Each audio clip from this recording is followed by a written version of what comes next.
Welcome to Relevance. The world's greatest podcast. Hosted by author Mike R. Aikins. Where they dare to talk about topics that really matter.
Button, and now you see up in the left-hand corner of your screen or somewhere that I am recording this now. So welcome to the Relevance Podcast. Today I have on my show Maryann Petri.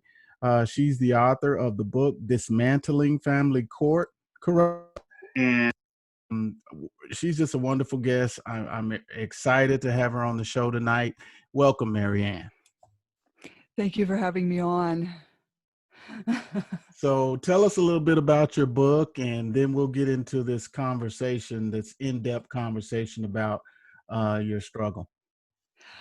Well, I wrote the book because it was just eating at me that I have to write it.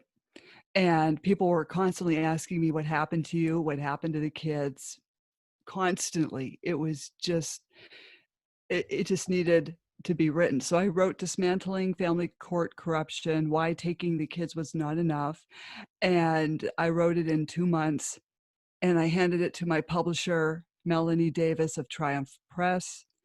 And she helped get it published. And how many pages is it, incidentally? Well, I handed poor Melanie 324 pages, and she says no way. And so we had to whittle it down because I was too intricate. Right. And I said, well, you can blame Truman Capote and all these writers I've read, but I did the artwork for my book over here. Excellent. Yeah, and that's nice. Thank you. And the book, what she came up with was this. Okay. Okay. Why taking the kids was not enough. Yeah, I mean, that says it all, because these child support enforcement agencies are basically kidnappers. That's all they are, glorified kidnappers. And the judges are running the domestic relations units. Absolutely. And people have no idea. And I also go into that in the book too. I talk about Title 4D. I talk about psychologists, the parental alienation aspect. It's just not my story. It's also a self-help manual for parents that are going through this. And being that it's only now 160 pages, it's a lot easier to digest for someone going through that. Let me interject on that Title 4D part, and I want you to tell me what all you know about Title 4D, and I'm going to tell you a little bit about what I know. Now, my book is A Simple Guide to Child Support Redemption, and I have in one of my chapters devoted to Title 4D, and basically I downloaded the manual for the child support manual from the Child Support Enforcement Agency up in Washington, D.C., and put that in the book for my readers to be able to see the official document that's coming from the child support enforcement people, and how it explicitly says in the very beginning of this document, and you know what I'm about to say, but it says that child support was not created in the best interest of the child or the parents. It's created as a collections agency. That's what it is. It's not, it says it as plain as day. And as long as it says it, they're allowed to get away with it. Right. It's just a brutal form of the enforcement, which I believe was indoctrinated in 1997. Correct me if I'm wrong. Yes. Okay. Somewhere around in there.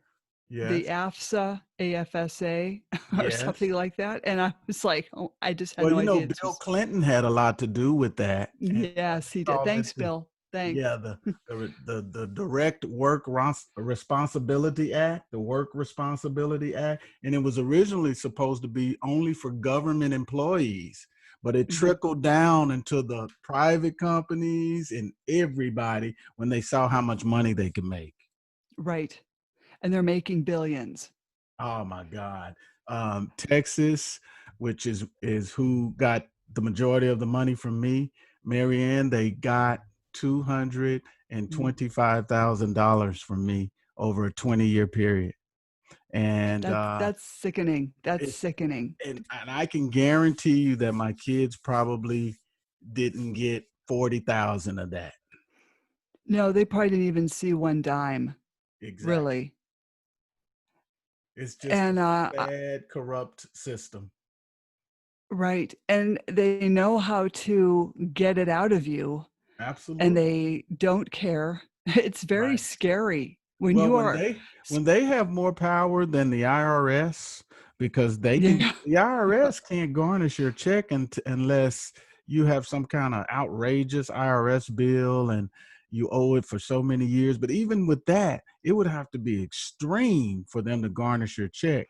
But these guys are allowed to garnish your check right off the bat, okay, without any hesitation. They can garnish your check. That gives them more power than any other government agency on this planet.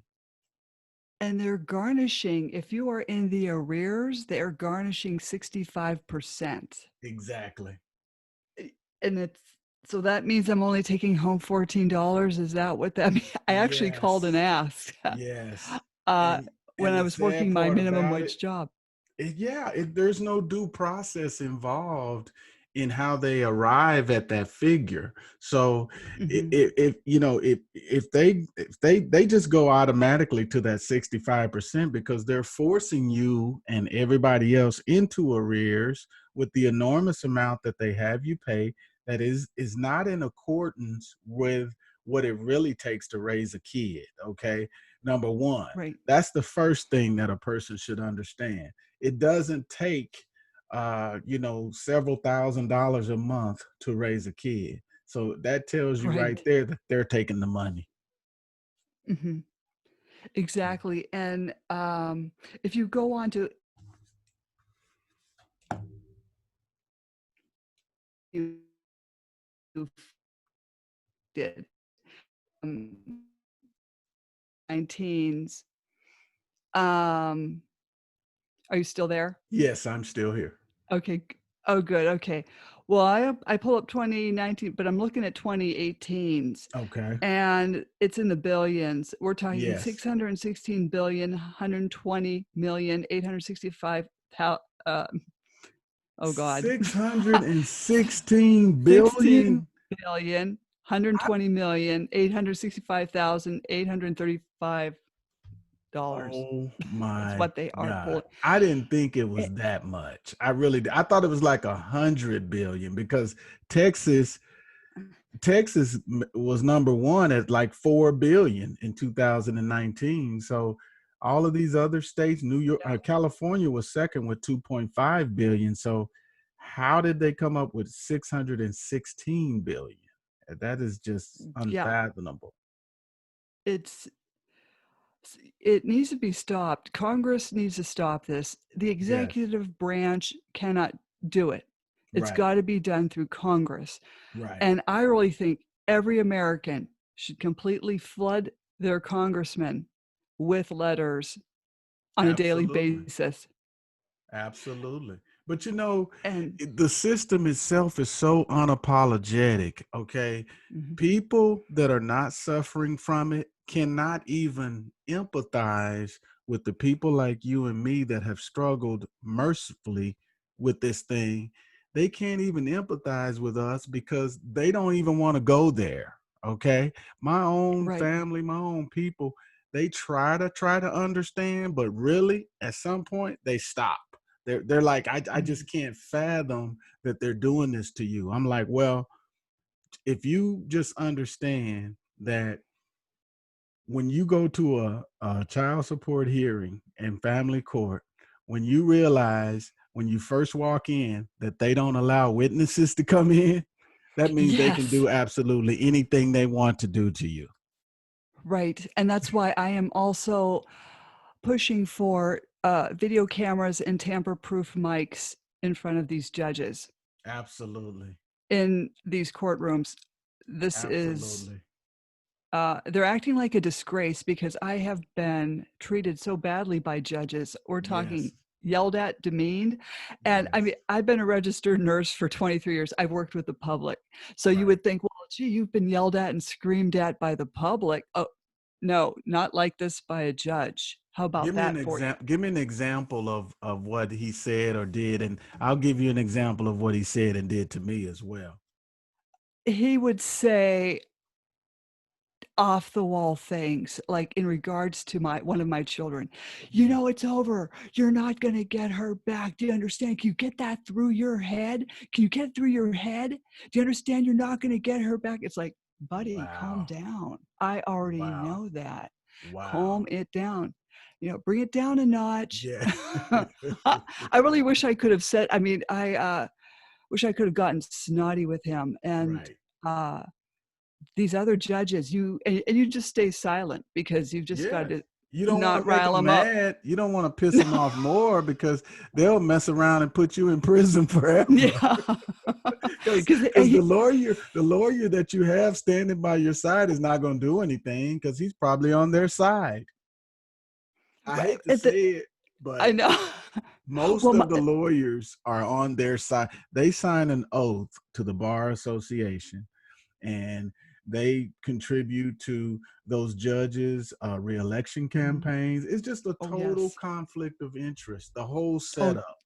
exactly, because the opposing attorney and the judge had a working relationship in the courthouse prior See? to yeah, so when he went judge shopping with his wife that worked in the courthouse, they knew exactly who to pick. Wow. So, I mean, I could have walked in there with a Hollywood team. I could have walked in there with OJ's team. I would have Right. lost anyway. Yeah. I There mean, was no way. because none of you're okay. Number one, when you're not allowed due process, they're not even going to Yeah, listen to anything that you have to say. You are there just for the specific reason to pay them their money and get the hell out of their face. That's all you're there for. right. Yes. They don't want to talk about anything else but give me our money. Give me A- the money you owe. And the judge isn't even looking back, like, at, or even reading your case. I don't even know if they No, read your case no. because here I had been indicated on false allegations of emotional child abuse. So I was Right. not able to work in that emergency room. But the judge still based me at that earning capacity of a full-time registered nurse when I had never Yes. been full-time Yes. ever. That's I was when per diem. Yes, ma'am. That's when this crooked calculation they use is called Mhm, imputed income. mhm. It's based on how much potential you have of the money you're supposed to be making. Doesn't have anything to do with the actual money you make. No. They just set a value. Oh, okay, she's a registered nurse. Let's see. Registered nurses make good money. They probably make $38-40 an hour. So let's just go ahead and set your child support. Let's base it on, a couple of $100,000 a year. That's how they do it. And next thing you know, you got this big child support amount that you have to pay that has nothing to do or is not in line with your actual income. So now you fall back in arrears and they're charging penalties and interest against that. It's just a racket. And the judge is also inflating child support orders. Absolutely. And I went from arrears of 11 to 15,000 because she felt overnight, like it. Yes. Right yes. At the support de novo hearing. De novo is supposed to mean new beginning in Latin, but right. I call it a new beginning of hell.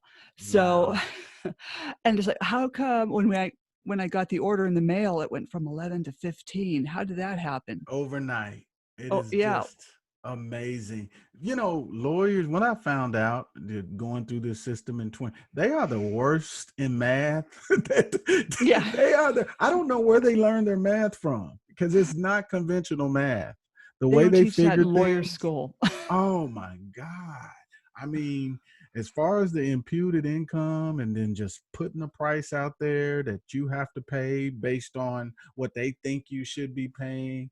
And then like all these penalties and interest and all this stuff that they force upon you, it is just crazy. I had the judge tell me, you owe this money. You owe this money. And I wouldn't admit it. I said, no, I don't owe that money. Your calculations are wrong. You're adding all of this penalties and interest on there unfairly to me. I said, this is what I make. This is my income. And you're basing it on the original order. And I don't make that money now. He was like, no, the order says you should be paying this. And this is what you have to pay. And this is what you owe. Don't you owe that? Trying to force me to say that I own. And when I wouldn't, he held me in contempt of court and arrested me. Yes. Yeah, this is why we need the video cameras and the tamper-proof mics. I'm so done with this family court. And what people don't understand is when they go into family court, you have a family court judge who's going to make you a non-custodial parent. Then you're going to go before a child support judge. Magistrate. Yes. Well, I actually went through a judge. I had a crazy judge. Yeah, well, that's a conflict of interest right off the bat. A judge is not supposed to, he's supposed to recuse himself from your case because they get money from the child support fund, the federal fund. So they're supposed to send it to an associate judge or a magistrate, which are nothing but glorified collection agencies from the executive branch of government. They're not even from the judicial branch. Well, I really think some of these courthouses in this country aren't even being run right to begin with. Absolutely. You are. And that's what check this out. In Dallas, they have a section of the courtroom or the courthouse specifically for Title 4D. The courtroom itself is called Title 4D. It's at the end of the hall, and it's the biggest courtroom that they have on the fourth floor. And it's totally separate from the rest of the courtrooms in the Dallas County Courthouse. It is just one of the most amazing phenomenons you will ever witness. Now, as soon as you get there, you have to check in, you and your lawyer, but it's almost like you really don't have your lawyer with you because your lawyer is going to abandon you. My lawyers, every one of the lawyers that I had abandoned me and just kind of pretty much left me there to kind of be alone and fight the system by myself. But, when they call you in and you go and you check in, they don't allow any witnesses to come in there. So all of the people inside of there are in there just alone or with their lawyer. And after that, who knows what's going to happen. Right. And I had a weird incident I've had several weird incidences down there in the support office where the opposing attorney made fun of me, and the conference officer didn't stop his behavior. And then another incident was a conference officer. I don't know how they run their figures, but they totally catered to the opposing party and their wishes. Absolutely. As far as not coughing up a W-2, things like that. And then she looks at me and says, I know why your children were taken away. And so I looked back at her and thank God I was thinking on my feet, and I smiled. And I said, you're right. By false accusations and legal kidnapping, that's how they were taken away. And you do know he's versing me, right? And she sits back in her chair and goes, what do you mean? And I'm thinking, okay, so-and-so is versing Maryann Petri. Wow. And went like that. And she goes, oh. Then I reported her to her boss, who was not happy with her behavior. Wow. That is just, you know what? And it's so extreme, the stories that you will hear constantly coming from the family court system.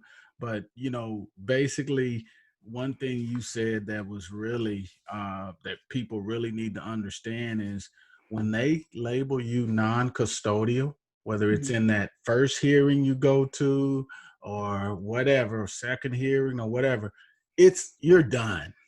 You're done. At that point, you're done, because none of the laws are written for the non-custodial parent. The laws are written 100% for the custodial parent. So that's what they're trying to do. They're trying to make you agree to be non-custodial. Then they're going to label you the obligor, and then they're going to throw the book at you. So what I try to tell a lot of my listeners and a lot of guys that are going through this, before you even get into this struggle and get into that rabbit hole, don't let these people label you a non-custodial parent. Fight in there, hang in there, do whatever you got to do. Don't sign any paperwork. Don't do anything if they're saying that they're going to make her primary and you secondary custody. Don't allow that to happen. If you don't allow that to happen, you stand a slight chance of getting out of this system before it gets too late. And I think if we really want to shut down family court, because it needs to be shut down. Absolutely. If parents would watch Erasing Family, and towards the end of the movie, they show Sweden's model, where when you want to divorce your spouse, you just sit down with that person, you write down the expenses for Johnny. I'll pay for this, you pay for that. I'll get him from school on these days, you get him from school on that days. And that's how they do it. Now, Sweden is also saying that, they do have litigation, and they do sometimes have high conflict litigation, but it's not as bad as what we're doing over here. Right. And then they interviewed the kids, how do you feel about going back and forth between the houses and having to pack? And the kids said, well, the packing's tough, but at least we get to see both parents. And the problem with this child support is they're taking child support out of you, but then they're not letting you see your kids. Exactly. And that's, yeah, right. And what the judge wrote on me was no contact via iPhone, iPad, landline. Wow. What was the other one? But I'm just telling you, the judge also encourages the parental alienation, but yet he puts you as a non-custodial parent, then sends you to the child support judge, who then runs with it. Exactly. And Sweden's model is well documented. You can Google it, and all of the good things will come out. It has been proven to be the best system, one of the best systems out there. But United States don't want to consider it because they're making, just like you said, $616 billion from this. This system makes more money for them than the prison system, than taxes, then gas, taxes off of fuel, real estate, property taxes. I mean, this system where they have control over your kids. And here's the saddest part about it. Okay. Really, when you go in there and you sign up for child support, you're basically warding your kids over to the state. They pretty much own your kids after that. Right. When you get into this system, you're letting the state, wherever you live in, the state government, claim your kids, basically. Right. And that's what they're doing. Behind closed doors, they own your kids. And what parents don't realize is when they start playing this game and they think they're getting back at one another, they're also opening up the doors for them to put your kids in foster care. Absolutely. And if they're not careful and they get sick of the back and forthness of people doing this stuff to each other, they'll just take those kids and put them in foster care. And the sad part about that, Maryann, is their system perpetuates that. Yes. The things that they do to you from the time you walk in that door and from the time you retain a lawyer perpetuates exactly what you just said. The system is designed to perpetuate it. And that's another thing, just like what you said about making a judge mad or getting on the worst side of a judge. My lawyer told me, "Oh, you made the judge mad." I'm like, why? Because I went in and wanted to fight for my rights. I made a judge mad. Is that why he's mad at me? Because I don't want to get cheated through this corrupt system? And he was like, "Oh, well, you tried to outsmart the judge." And my ex told him that I was hiding money. How could I be hiding money when I'm giving you my check stub and you won't even look at it? But you're believing what she says. And then they said, "Well, she can stop this at any time. She can stop this at any time. Ma'am, what would you like to do?" She said, "Oh, arrest him. Arrest him." Yes. And that's exactly what they did. How can you give one person that much power? And people have to understand, jail is not the answer. Exactly. What happens when you go to jail? You can't pay child support. No. And these people think, well, if they're not doing this and they're in contempt, even for other things, we'll just say a visitation order that they aren't following, put them in jail. That's still not the answer. It's not the answer. I know people don't want to hear that, but I'm sorry, but why wouldn't people want to hear it? Who don't want to hear it? The people that are not going to jail? who exactly don't want to hear it? I mean, right? Because we're the ones going to jail, okay? And it's the most unfair and unjust system out there. You're not giving due process. If you're not giving due process, you're not allowed to show check stubs. You're not allowed to. Sometimes you're not even allowed to speak in court. Like I went to a couple of sessions, I couldn't even say anything. My lawyer was like, "Don't say anything. Don't, be quiet. Be quiet. Let the judge talk. It's respect." Now, okay, bro, I'm in here. I'm about to go to jail anyway. And you're telling me I can't even speak up on my own behalf? Oh, I was all for speaking up. I told the judge, "Look, I'm the female version of Job. Okay. Absolutely. I've lost everything, my career, my kids. I can't, there's no feasible way to even pay this 900, whatever she wanted a month, and the arrears on a minimum wage job." Well, you know what happened. That was a terrible analogy, Maryann, because these people are not Christians. They exactly. They are liars, and they want to try to make it seem like they didn't even swear me in. You know how normally I swear to tell the whole truth, nothing but the truth. You hold your right hand up. I swear to tell the whole truth and nothing but the truth. Help me God. Never even swore me in any of my sessions. That will tell you right there, you're not getting due process. Okay, No. This is not a real hearing. This is us telling you, you owe this money, and if you don't pay it, you're going to jail. That's all we're here to determine today. And that's all that happens down in the family court in Dallas, Right. Texas, in the Title 4D system. The Title Wow. 4D system is set up to where the non-custodial parent has no rights whatsoever. All of the laws, which were written by lawyers, okay, the Mhm. same lawyers that you go out and get to help you to be on your side, to go into a courtroom, he's not going to help you. He already knows he's not going to help you. He's being paid by both sides. He's getting money from Right. you, and he's getting money from the court system if he turns you in and gets you arrested. I remember telling my one lawyer, because he passed me off to an underling, but I was sitting there in the lawyer's waiting room, whatever, and he walked past me and he said, "Oh, you're here." I said, "Yeah, I'm waiting to go get screwed over." He goes, "Yeah, yeah," See?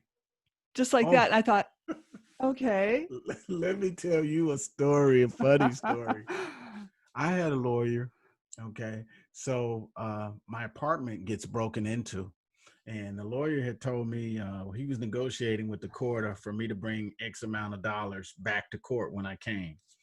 My apartment gets broken into. They steal a lot of my money. I have a police report that states that it happened and that my money was taken and all this and that. So I go to court.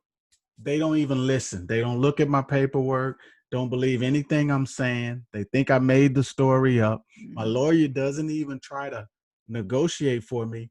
My lawyer shows up with a brace on his neck like he had been in a car accident.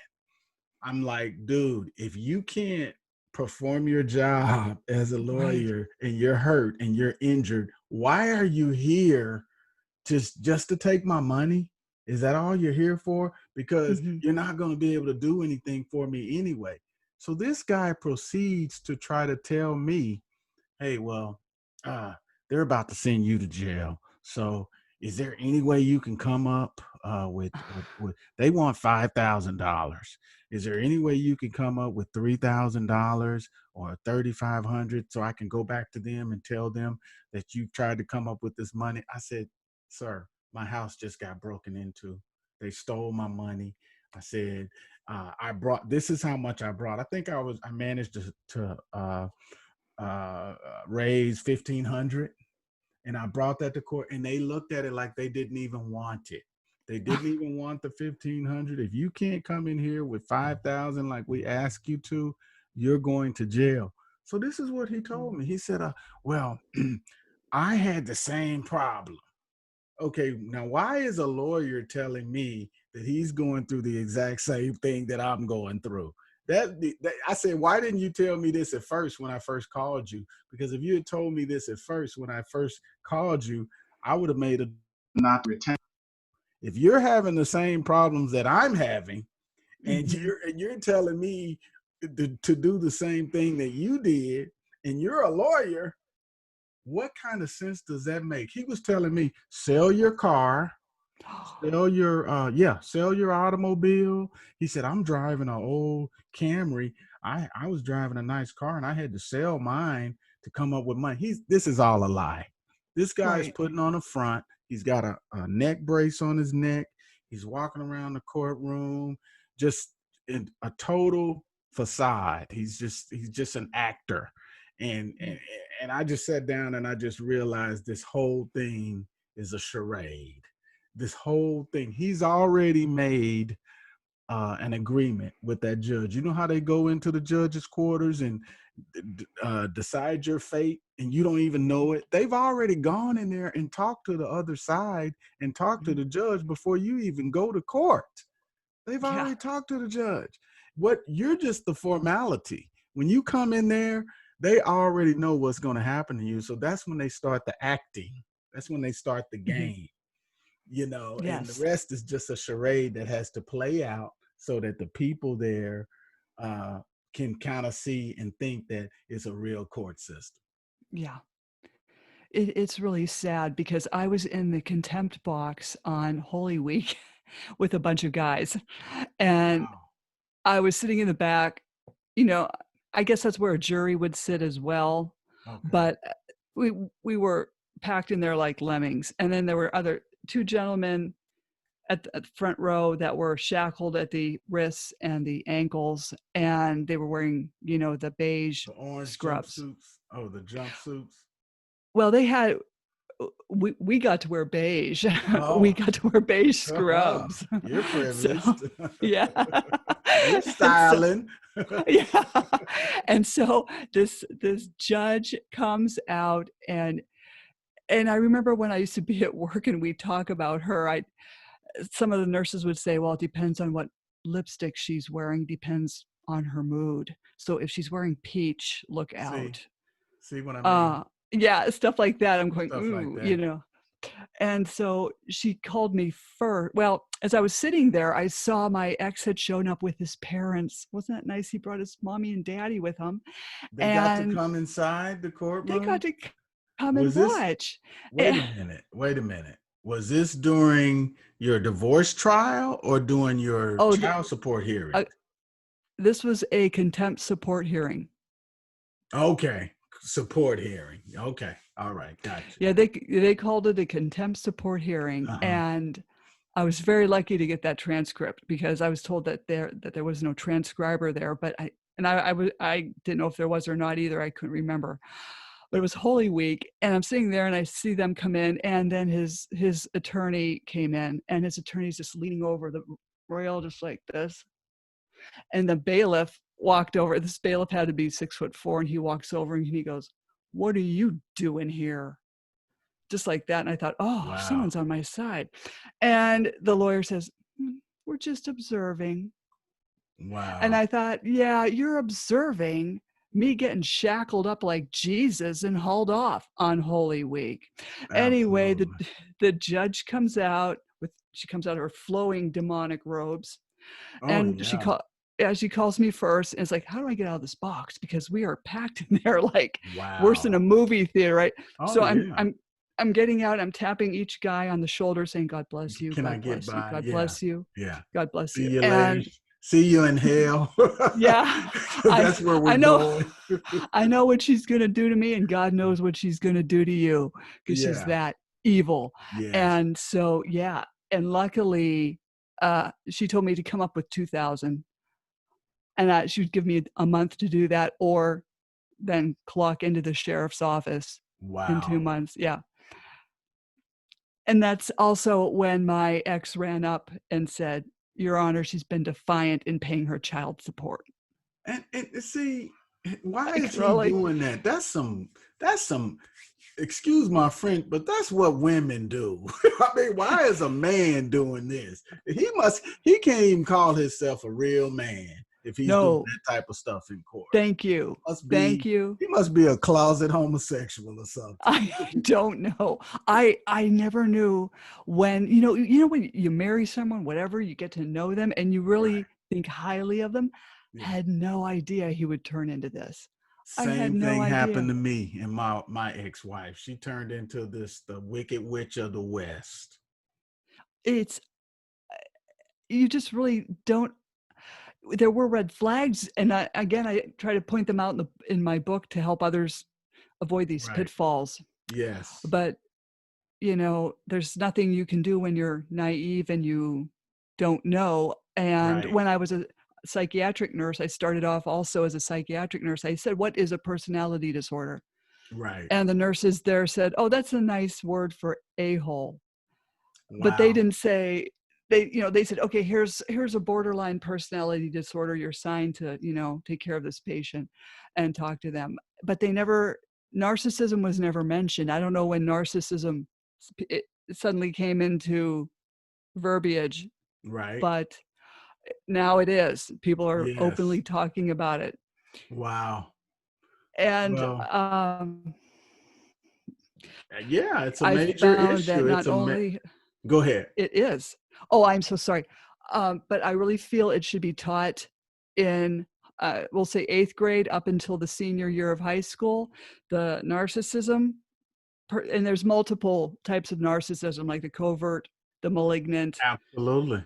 The closet narcissist. Yes. And you know what else should be taught in high school, in 8th grade, whatever you're saying?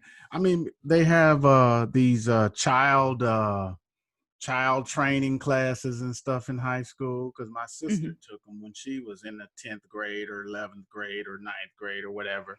They got these child preparatory classes. They should teach about child support, finances, all that stuff should be covered. As a matter of fact, an ex-girlfriend of mine, she is a principal of a charter school where I live. And I wanted to introduce to her my book. I mean, this could be dialogue, this could be curriculum for kids, Mhm. because if you really want to teach these kids what they really need to know and about parenting and about getting a divorce, you need to put the whole thing in there, put the divorces in there. More relationships end up in divorce than they stay married. So why Yeah. aren't we even talking about the divorce issue? Maybe we can stop a few of them, but no, they don't want that, because No. that'll cut into the enormous amount of profit that they're making. Did Right. you ever And see that movie Divorce Corp? I've seen clips of it. It's Yes. a it's a rated G version of this whole thing. I mean, it doesn't really. It's very middle of the road. I mean, they're not Mhm. ruffling Mhm. any feathers. They're just talking about the system as a whole. Uh, the things that you and I went through probably wouldn't have gotten on that documentary, because ours is too explicit and too real. Oh, yes. And uh it's amazing what they do to these kids, and when Yes. they take these kids away from a the non-custodial parent. I was listening to Dr. Mark Roseman, and he said that will affect 6 generations to follow. So what they're doing now is they're giving this kid to the narcissist Yes. to groom them, brainwash them, and Stockholm syndrome them. Yes. And also within these classes, I was thinking, along with, you know, using a checkbook, personality disorders, things you Right. should know about. Absolutely. And a lot of these things kids know, but they also need to know about these personality disorders. Sure. And that way, because they may have a boss they have to work for that's kind of Absolutely. crazy. And they're Yes. wondering, why is this boss treating me like this? Right. Well, I remember in high school, they were talking about narcissistic personality disorder. That's what this person Absolutely. is. Well, And then, it seems like this topic itself is going to take another session for me and you. This whole narcissistic yeah. thing and the behavioral patterns of this Oh, thing. But yes. but what I want to do is I want to kind of stop right here and take a Okay. break and Okay. uh come back. And when we come back, I want to look into Sweden's system that you introduced, and maybe we Okay. can share our screens and look it up online and show our audience a system that is proven to be working right now. And then Yeah. also, I want to pull up that really really good um, video off of YouTube where the guy went before the California judicial system, the one that you Yes. commented on my Yes. YouTube page. I want to show I want to have my listeners hear exactly what he said to those people so that they'll know exactly what we're dealing with. So let's take a break, Definitely. Maryann, and let's come back in about 5 minutes, okay? Okay. Thank you. All right, sounds good.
Okay, I am back, and hopefully you got a chance to stretch your legs. Or, I mean, man, you're just a warrior. You just you don't get up or anything. You just go at him, huh? Yeah. Yeah. I Yeah, was well, running around all day. yeah. Well, it looks like you got a really nice setup there. Your little studio and your microphone looks all professional and everything, and you Yeah. sound great. Oh, good. Thank you. Yeah. So as a matter of fact, I saw one of your podcasts. It was with some gentleman and another lady. And that's when I saw your book and all of that kind of stuff. I don't know how I ended up watching that podcast, but it was terrible audio, terrible video. I'm sorry to say, but Was it really? I couldn't Oh, hear anything. The your voices were all distorted. Um, the screens were going back and forth. You couldn't tell who was talking.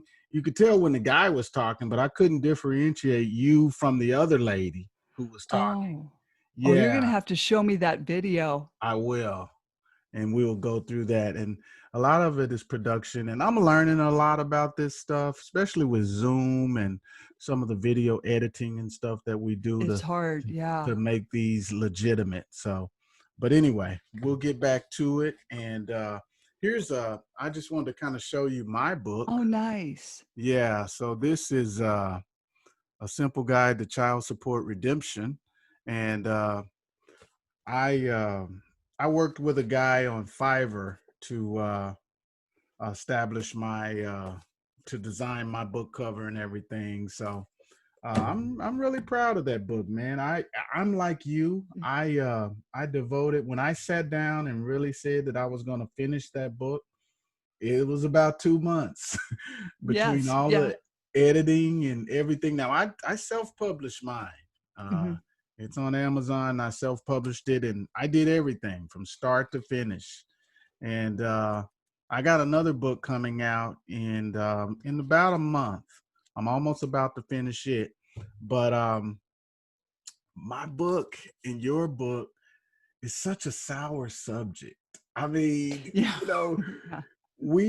I'm sure your book is great. My book is great. By the way, I'm going to send you a copy of my book, and won't you send me a copy of yours as Oh, well? definitely. Definitely. Yes, I'll even autograph it. I will autograph yours as well. So that's Yeah. exactly what I Yeah. like to And do.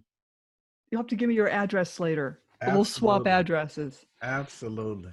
So let's get back into what we were talking about earlier and get back into this hot subject of child support corruption, Title 4D.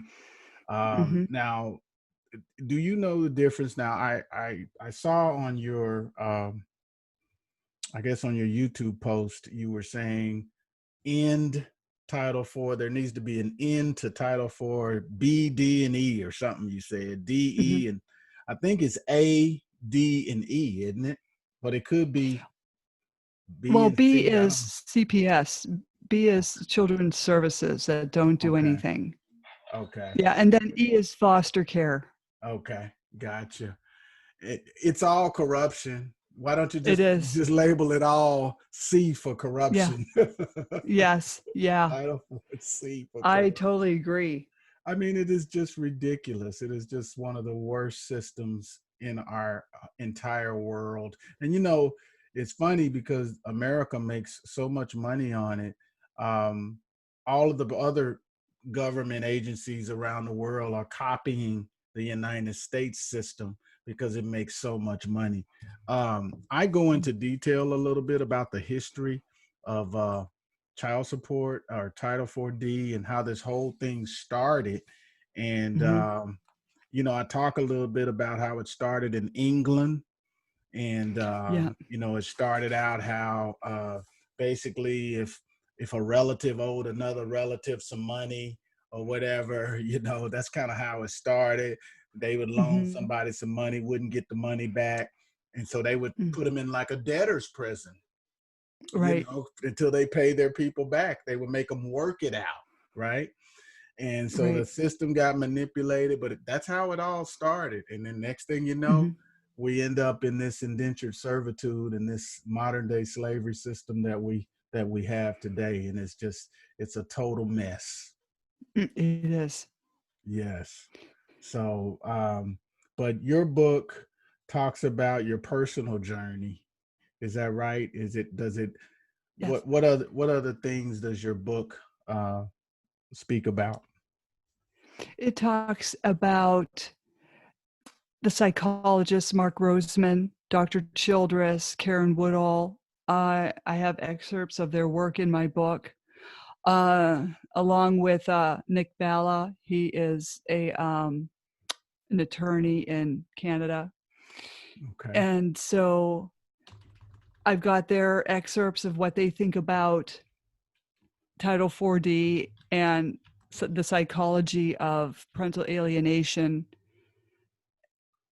It's got a little bit of everything in there. Great. Well, I am basically sharing my screen right now.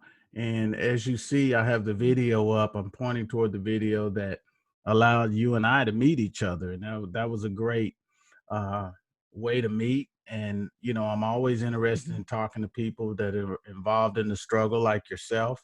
I met a couple of other people that I've worked with. Chris Henry. Have you ever heard of Chris Henry? I have not. Okay. He's a gentleman. He started a YouTube page. It's called Child Support Made Simple. But ironically, his YouTube page, Child Support Made Simple, is the same name of my mobile app. I have a mobile app that I created called Child Support Made Simple to help people with child support issues. Yes. And it's available on the Google Play Store. And I just charged $7.99 for it. And what I did was I uploaded a bunch of instructional videos for people that are struggling with this system. And like they can have it on them. If they're going to court, they can listen to these videos and it will prepare them and give them some, when you go to court, sometimes you feel like you don't have anybody in this world on your side. Right. Okay. Oh, yes. So I created this mobile app so that while you're going to court, you shouldn't be afraid to go in there and stand up for your rights, but you have to do your research. If you go in there and you haven't read the child support manual, if you haven't read any books like mine or yours, if you haven't been on YouTube studying videos and studying family court law, you're doing yourself a grave injustice, basically, because the system is going to eat you up and spit you out. Okay. Right. And also, I'm so sorry. Also in my book, I do talk about Title 4D and the non-custodial parent and what's going on with that as well. Excellent. That's good stuff. Because like you said, one of the main points of it is alienation, alienating the non-custodial. Once the non-custodial parent is labeled obligor and non-custodial, that's when the alienation process begins. And it even starts with the judges, the lawyers. They're all in on it. Oh, yeah. How many times did your lawyer tell you he can't do anything about the situation? Oh, well, I can't do it. That's how it is. Right. In fact, there was an issue where they were telling the kids to call the new spouse mom, and the lawyer tried to put a stop to that, but the narcissist was going to do what the narcissist was going to do. Absolutely. Well, here's I brought this video up, and I'm going to turn the volume up a little bit. I wanted to find the original, but I couldn't find it. So let me see here. Yeah. So let me go ahead and get this started here. And I want you to listen. I really want my listeners to listen. You have 3 minutes, and please proceed. We're glad you're here. Thank you. I'm here today to speak to you in reference to family court. Along with millions of other parents in this state and across the country, I too have personally had the unfortunate privilege of becoming intimately aware of the comings and goings of the family court judiciary. I can attest firsthand that there is not a single article of the United States Constitution that is not routinely violated in family court. It is a court where both I and millions of parents like me, as well as our children, are routinely subjected to egregious violations of our civil rights. I had my 11-month-old baby boy kidnapped and abducted from me by unjustifiable and unconstitutional state intervention, despite the fact that I had never committed or been convicted of any crime or abuse. I was afforded no presumption of innocence, no trial, no chance to face my accusers. The family court commissioner was my judge, jury, and executioner. I was categorically denied due process. So why are family courts throughout this state and this country separating children from perfectly loving, fit, and capable fathers without due process? What's driving all of it? Our government has financially incentivized the kidnapping and trafficking of children for profit through Title 4D of the Social Security Act, otherwise known as child support. Shocked and stupefied are not strong enough terms to describe my state of mind when I found out that the entire judiciary in California, including this council, are under contract with the executive branch agencies to help assist with enforcing Title 4D in exchange for federal incentive funds. Article 3, Section 3 of the California State Constitution states that the powers of state government are legislative, executive, and judicial. Persons charged with the exercise of one power may not exercise either of the others. According to the California Code of Judicial Ethics, a judge needs to uphold the integrity and independence of the judiciary. In what way, shape, or form could any of you sit here with a straight face and maintain that the judiciary is independent or impartial when you've crawled into bed with the executive branch in exchange for money? This is nothing short of state-sponsored abduction and trafficking of our children for profit. Worst of all, this corruption is committed under the guise that it's all done in the best interest of our children. Well, I got a news flash for everyone in this room today. 90% of all homeless and runaway children are from fatherless homes, 32 times the average. 85% of all children who show behavior disorders come from fatherless homes, 20 times the average. 80% of rapists with anger problems come from fatherless homes, 14 times the average. 71% of all high school dropouts come from fatherless homes, 9 times the average. So when the family courts tell us that you're taking our children away from fathers and driving those fathers into poverty through the racketeering and extortion activities of Title 4D, that it's all done in our child's best interest, excuse me when I say I don't know what the hell any of you are talking about. I'd like to leave you guys with a quote. The state must declare the child to be the most precious treasure of the people. As long as the government is perceived as working for the benefit of the children, the people will happily endure almost any curtailment of liberty and almost any deprivation. Adolf Hitler. Thank you. Wow. Adolf Hitler. There it is.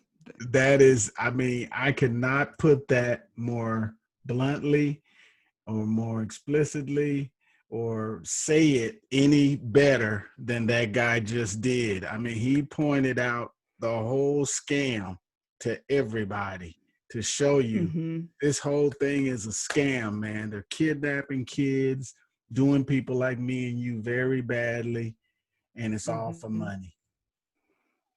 It is, and it's paid with the blood money of people that are unable to pay it, and the greedy people that want it paid regardless of the circumstances you are in. Absolutely. That's a very, I mean, gosh, you really put that in a really good light, because that sums it up. I mean, it is just the most unfair system. And, you know, when I was going through it, when I first started going through it, I mean, I was oblivious to this stuff. I mean, I went in there thinking I'm in a system. If I just go in there and be honest and show the judge that I love my kids and I'm working every day and here's my pay stubs, things are going to be done right. They're going to do everything down the middle. They're going to treat me right. They're going to treat my kids right. They're going to treat my ex right. I'm thinking everybody's going to be treated fair and square because that's what you think happens when you go to court, right? That's what most people grow up thinking a courtroom is, for justice on every side, equal justice.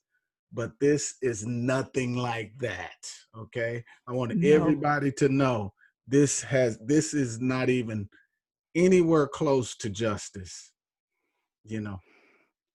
Right, and it never will be, because as we were talking earlier that, you know, these judicial elections, you've got lawyers contributing to their election campaign. And if we eliminate judicial elections so that these judges are accountable to the government and not to other judges or Right. their election sponsors, Yeah, that could eliminate some of the corruption absolutely. and maybe to designate judges at least 2 counties away from their past 10-year residence. That's another And great one. we got to do something with these long terms, because these Yes. people, these judges are in terms for 20 years, some of them. Oh, it's And yeah, anywhere between 4 and 7 years is good, no more than 2 terms in a county. Just right. done with this. In fact, it should just be shut down. They should Absolutely. be gone. And let me give you a good one that I propose, because I'm one I was taught a long time ago. Don't be out here complaining if you don't have like a better idea about something. You can't contribute some kind of idea to how. Now, this is not my idea. It's been out there, but shared parenting. Let's do shared parenting from the very beginning, just like your Sweden people do. Right. And let's take the courts out of it. Let's not let them have anything to do with it. Let's not let it have anything to do with money. It should be all about 2 people taking care of their kids after they get a divorce or whatever. That's really all it should be. Right. The court system should stay out of it. They should go find another way to make money and doing something else, taxing people or stealing money from them some kind of other way.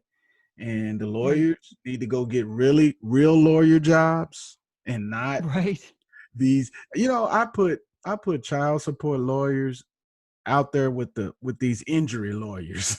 They're the same type of people. They're just slime. They're slimy, very slimy. Yes. Bottom dwellers. Yes.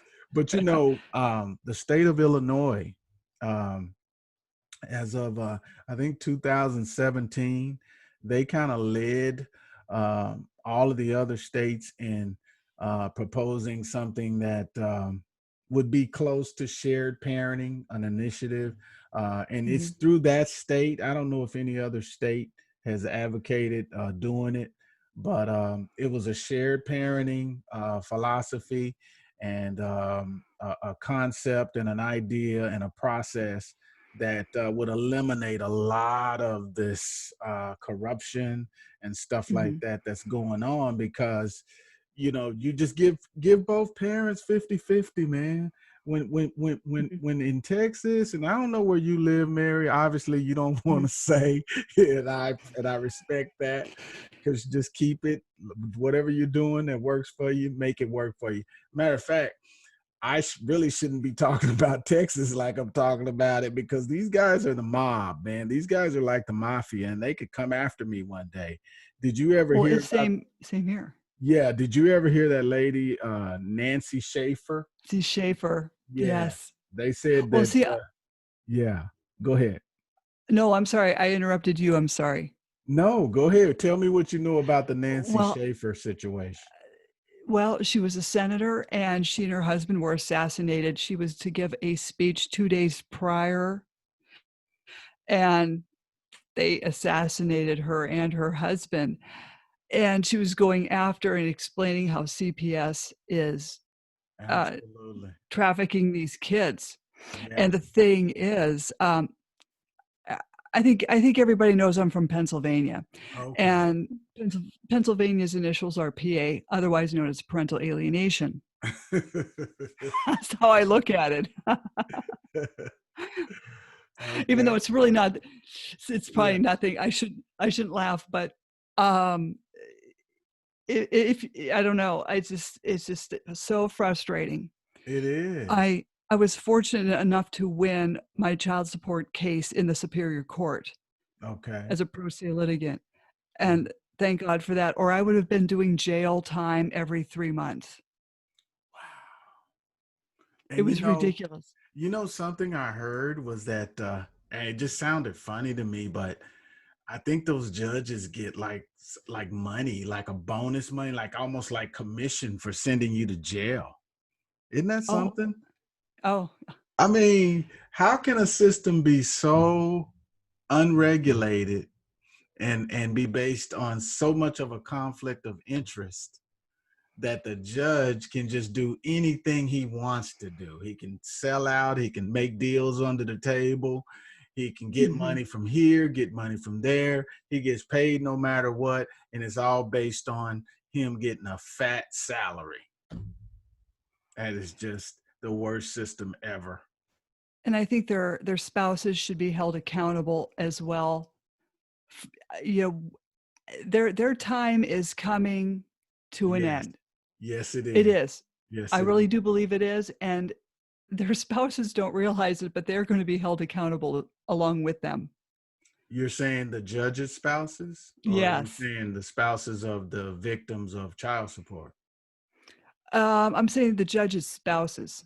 So, kind of expand on that a little bit and just kind of tell me how you arriving at this. I'm not quite getting what you're saying. Okay, I've been reading a lot of things, and they're talking about holding these judges accountable for putting people through family court, ripping their families apart. And they're also saying people are starting lawsuits on these judges, even though they're saying they don't have immunity. You know, right.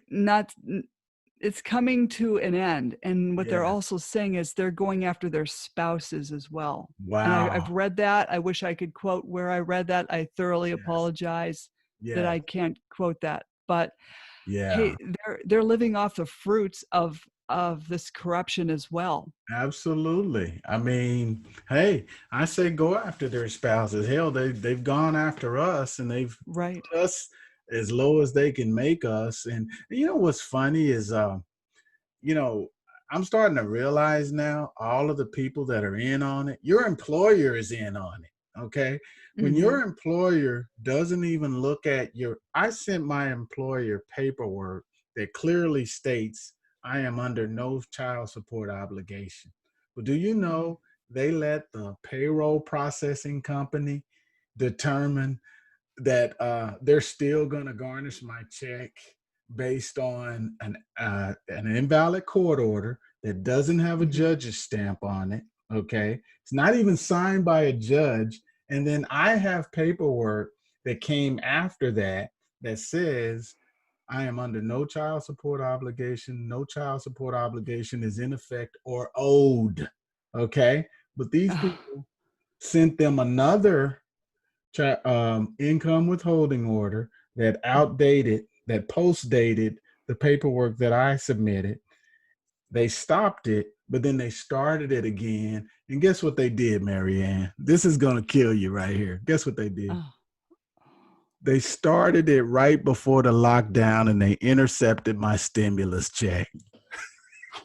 Oh, that's crooked right there. Is that the dirtiest? Is that oh my God, thing that you can fathom? Okay, if that don't sum it up, I don't know what else does. Like the whole lockdown, we're just gonna treat people that were paying child support as the problem. If you had outstanding child support or whatever, regardless of whatever your circumstances are, we're going to intercept your stimulus check.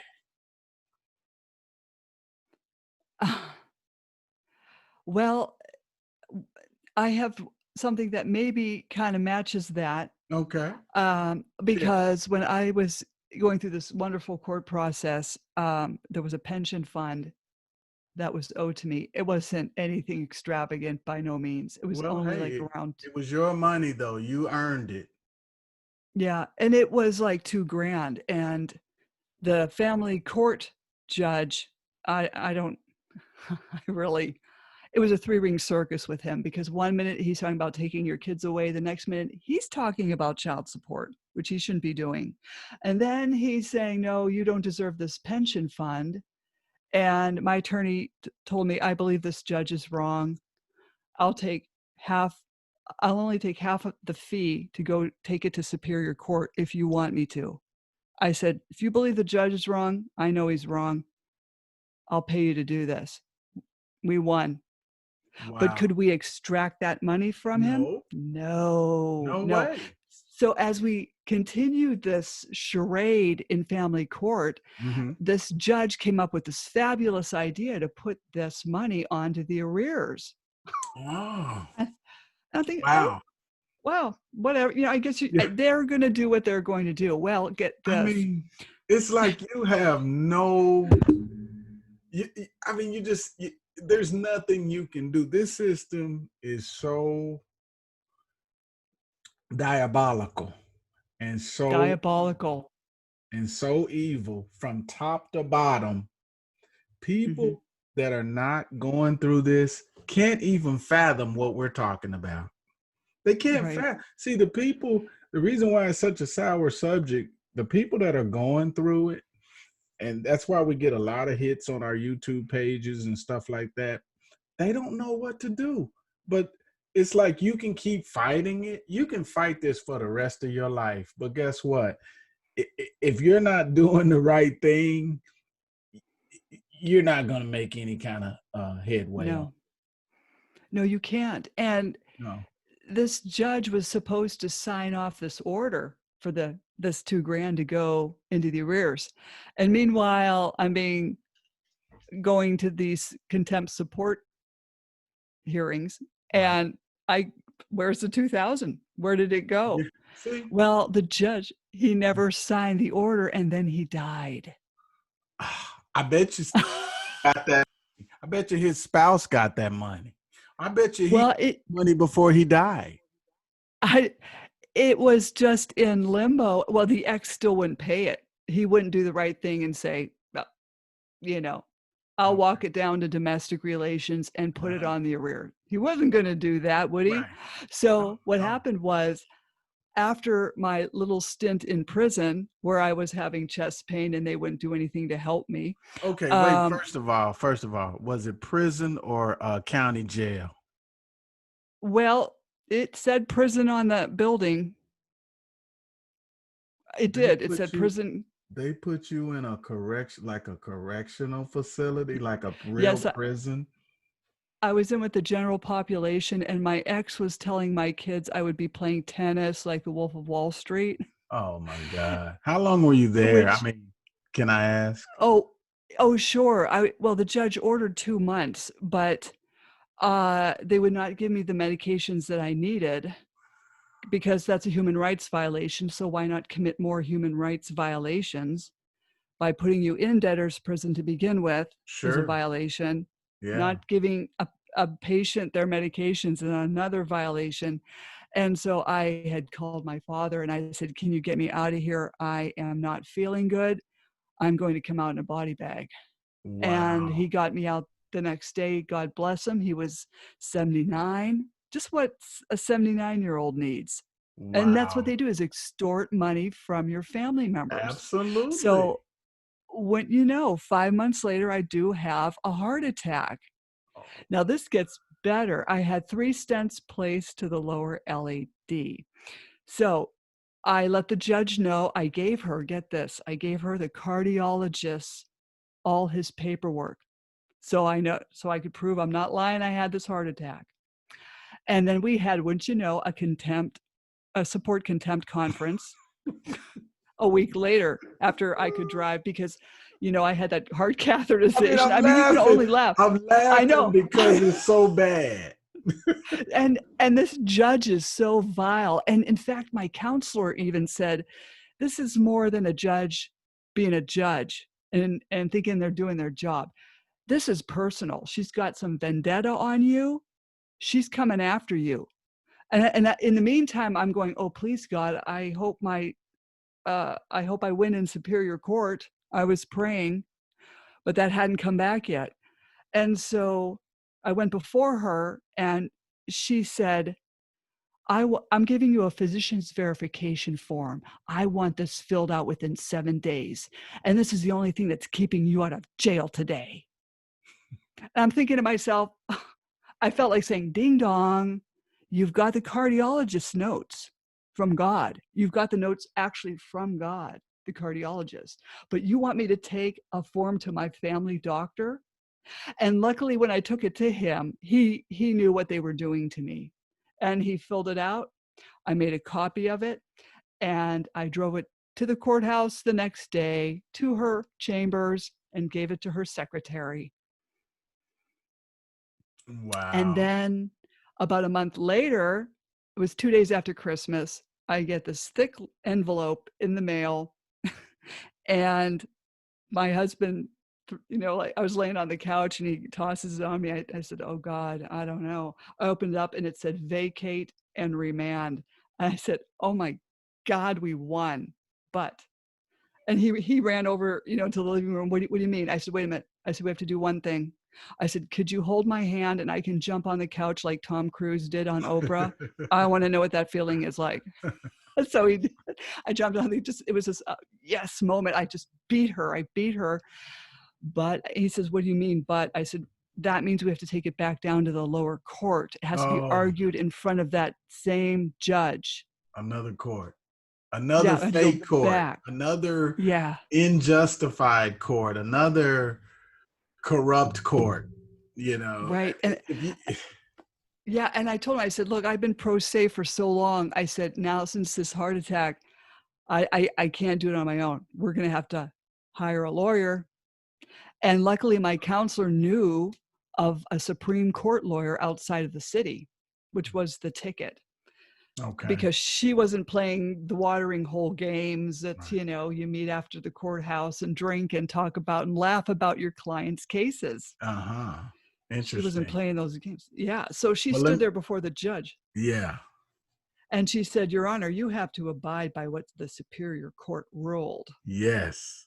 The Superior Court and the Supreme Court and all of that, any of their rulings apply to any of this stuff that we're supposed to be doing. But you know what? I'm going to let you finish, but then I want to ask you what you know about the Rooker-Feldman doctrine. Go ahead. Oh, that's a big disaster, wasn't it? Yes.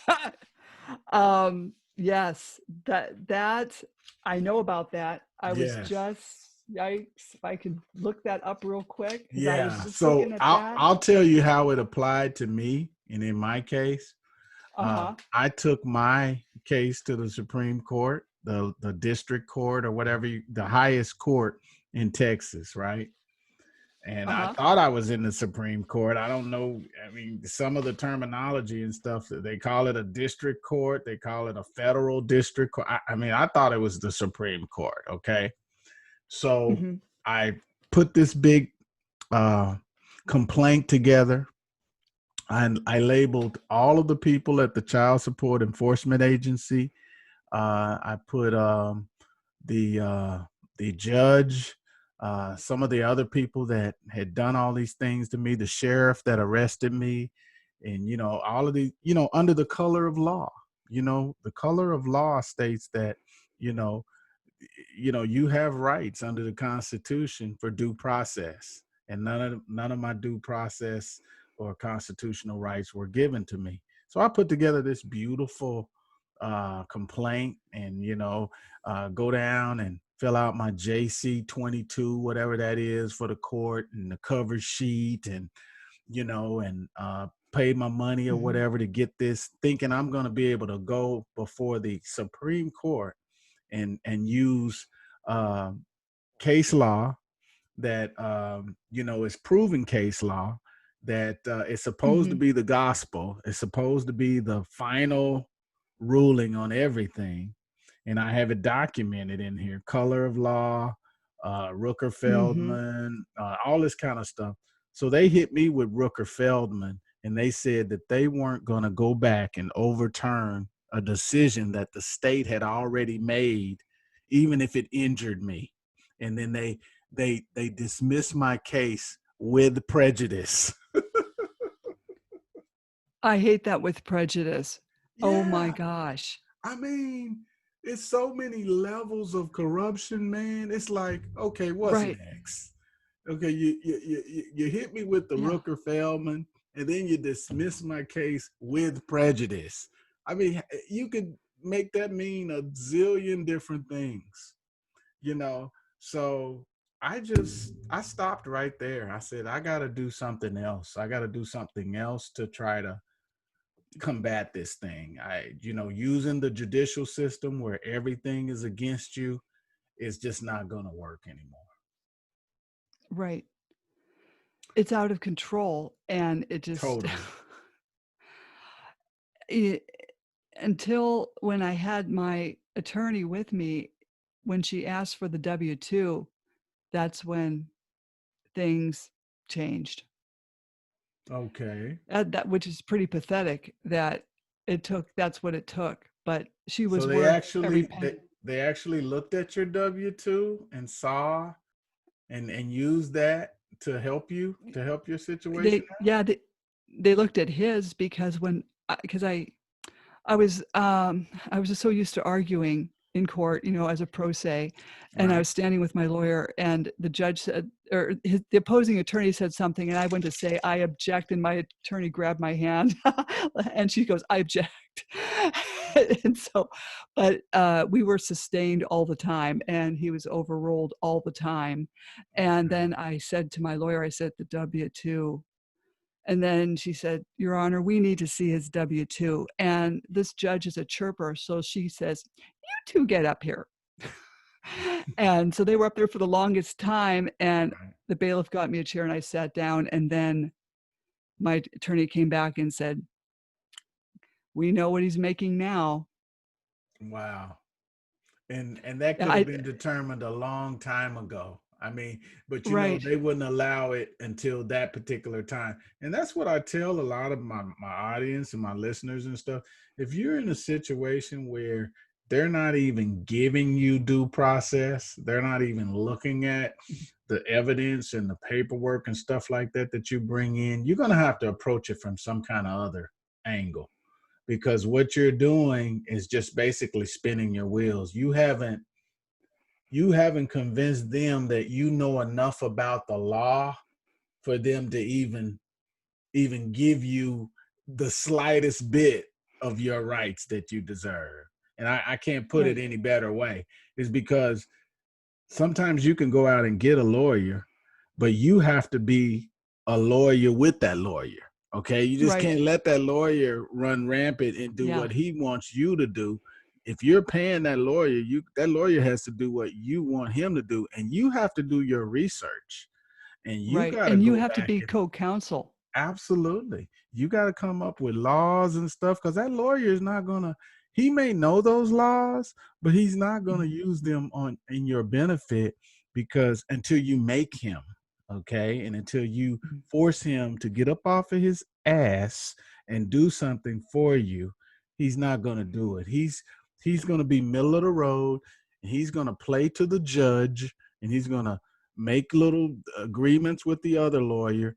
The bottom line is he's going to sell you out. He's going to collude with the other people. And you're just, if you don't know any better, they're not going to tell you. They got this terminology. It's called ignorance is no excuse.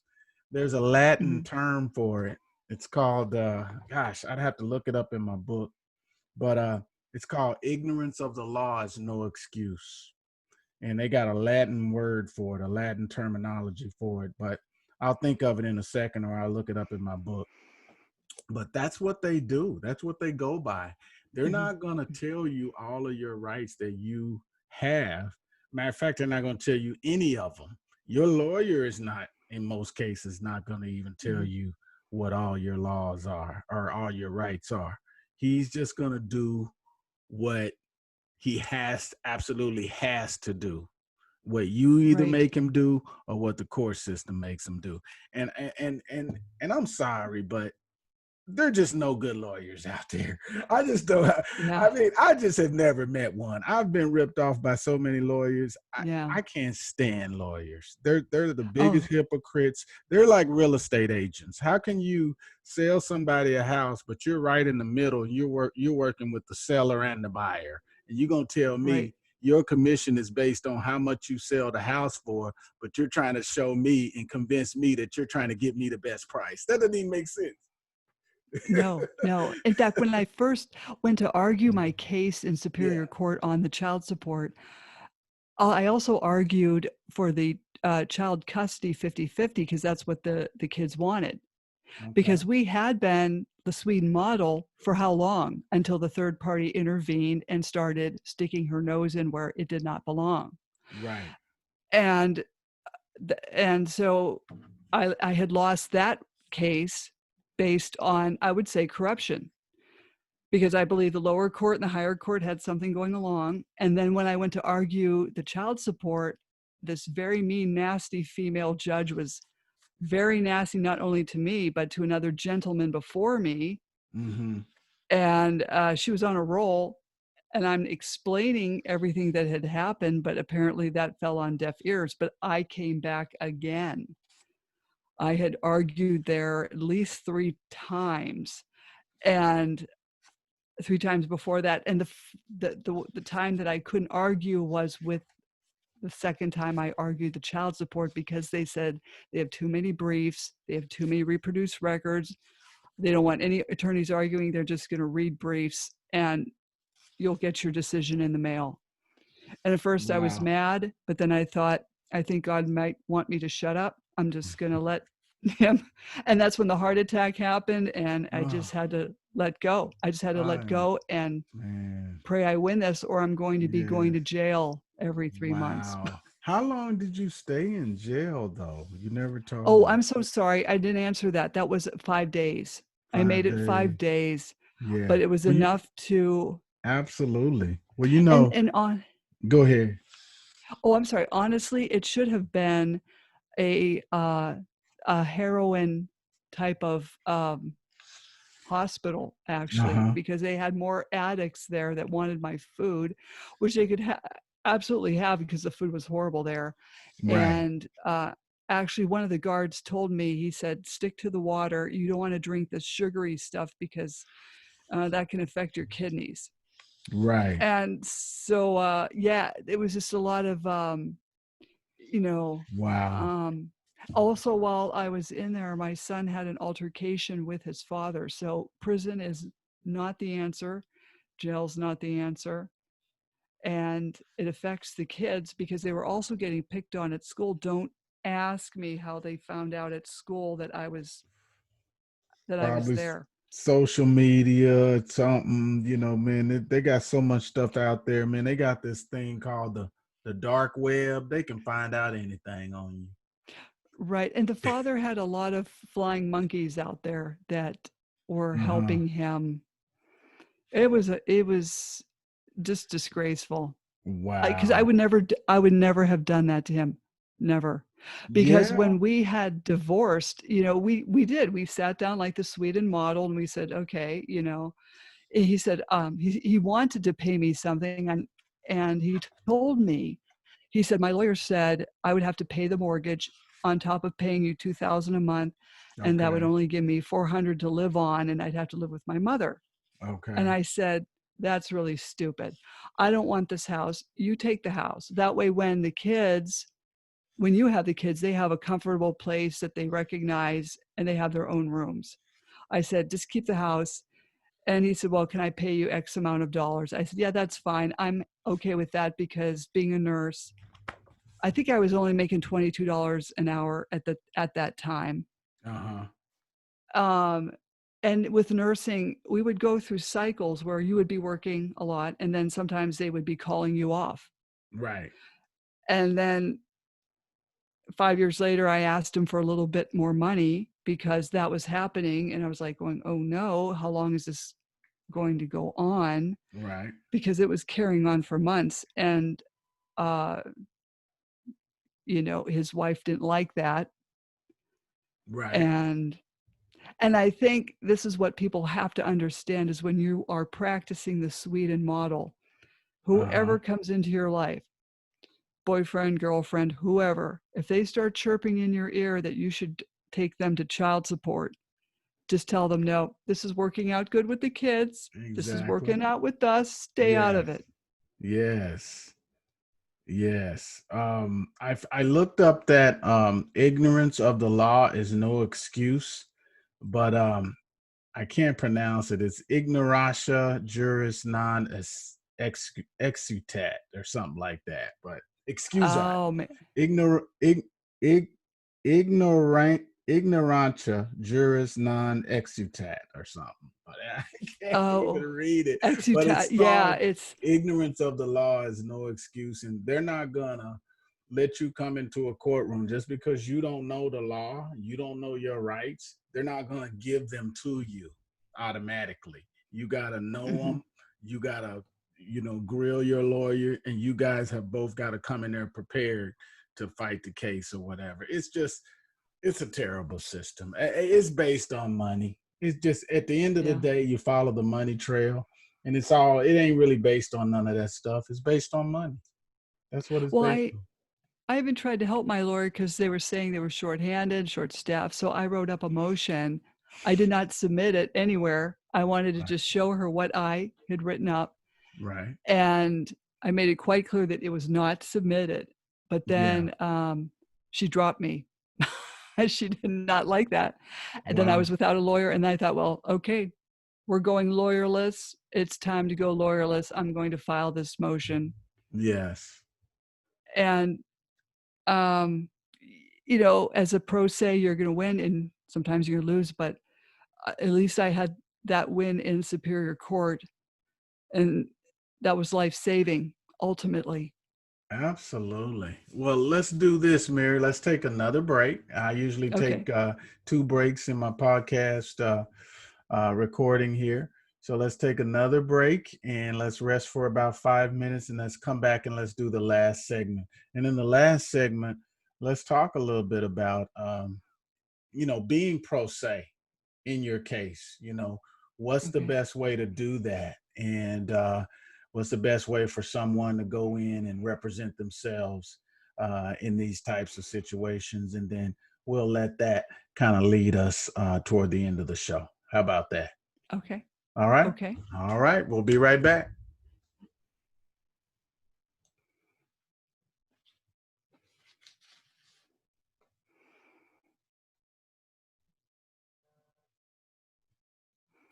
Well, I can't hear you. All right. So we are back, and thanks for, I was muted there. But this is the last segment of the Relevance Podcast, and my distinguished guest today is Miss Maryann Petri. She's the author of a book. What's the title of your book again, Mary? Dismantling Family Court Corruption, Why Taking the Kids Was Not Enough. Very profound title of her book, and hopefully listeners out there will go and find her book and read it and get some help, get the help you need to get out of this corrupt child support system. I also have a book. It's called A Simple Guide to Child Support Redemption. It is available on Amazon.com. I have 15 remedies that are guaranteed to basically, help soften the blow in child support. I mean, it's an ongoing struggle. No one can just automatically say that this is what you have to do. You just have to be prepared to fight. And I do want to do a shout out to a couple of the people that kind of got me started in this whole deal. One of them is Mike Wagner of the Mike Wagner Show. He's on Anchor FM, and he's on Spotify. And then also, let's see, Stephanie. What is Stephanie's last name? Stephanie. She's with the Nonfiction Authors Association. Stephanie Chandler, NFAA, Nonfiction Authors Association. She has been very instrumental in getting me started with a great marketing plan for my book, and also getting me introduced to several people that allowed me to get this podcast underway. So anyway, we're going to get back to the last segment of the show. And before we left, we talked a little bit about pro se, representing yourself in court for child support. It is the very best way that you're going to have any kind of chance to get out of this thing. I mean, Mary hit it right on the nail. I mean, there's really no better way to get out of it, because when you represent yourself pro se, you're the only one that knows what these people have done to you. You're the only one that knows all the details. There is no possible way that you can relay everything that has happened to you, good or bad, to an attorney, and then have that attorney go and represent you. You're going to leave something out. But when you represent yourself pro se, you know everything that's been done to you. You just have to have the courage, and you have to do the research, and you have to be able to not be afraid to go before a judge and get out there and fight for your rights. Now, one other thing that I think will really help a lot of people is, give me a second here. Where is it? It is the Black's Law's Dictionary. Okay. Yep. And it's the 4th edition is the one that I have. I can't seem to find it right now, so it must tell you that I haven't read it in a while. But I mean, that thing right there, I have it on my mobile app. You can get it now. The Black's Law's Dictionary, the 4th edition that I have, to buy that brand new, it's a couple of $100. It might even be $300.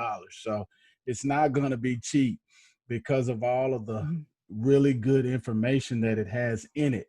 You can look up terms when you go to court, terms that you're going to be hit with, different statutes, different laws and things of that nature that you can look up and be prepared when you go in this courtroom. Because I'm going to tell you, when you pass the bar and you go in that courtroom and you're trying to represent yourself, the main thing they're going to be trying to do is embarrass you and make you feel less than adequate, and that you don't know what you're talking about.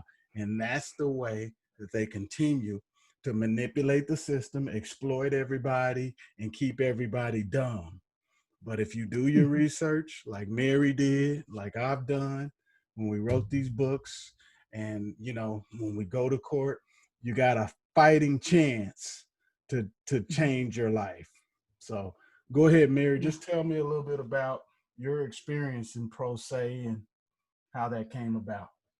Well, I was lucky enough to find Black's Law Dictionary 6th edition, would you believe it or not, on Amazon, used for $6. There you go. That's how I bought mine. And it was, to me, I thought it was fun being pro se. I guess you have to be a certain personality to handle going in there and being verbally abused. I guess I was used to it from being married for 10 years to someone who was verbally abusive. Right. So to me, that was just par for the course.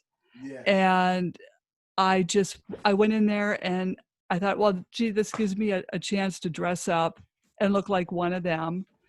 And that gave me confidence, because when you're dressed up and you look just as good, right, as they are, then it gives you confidence. Absolutely. I mean, I read a book, Dress for Success, a long time ago when I first started working in corporate America. It does make a difference. I mean, you got to go in there looking sharp, and you got to be on your P's and Q's, and you got to go in there.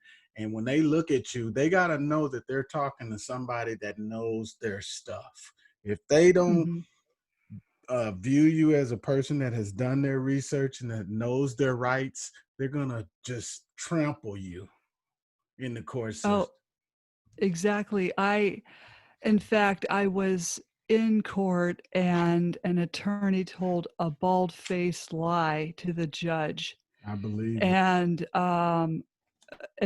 my father was sitting in the back of the courtroom along with my husband and a friend. And I said to the judge when it was my turn to talk, for some reason she lets them talk first, but I thought, well, that's good. Just let them go. And when he said this lie, normally it's poker face. You have to be poker face, like you're not, nothing's fazing you. But when he said this lie, I actually looked up and my jaw dropped and I went, Yeah. I just was like, you got to be kidding me. And so when it was my turn to talk, I said, oh, Your Honor, attorney so-and-so misspoke.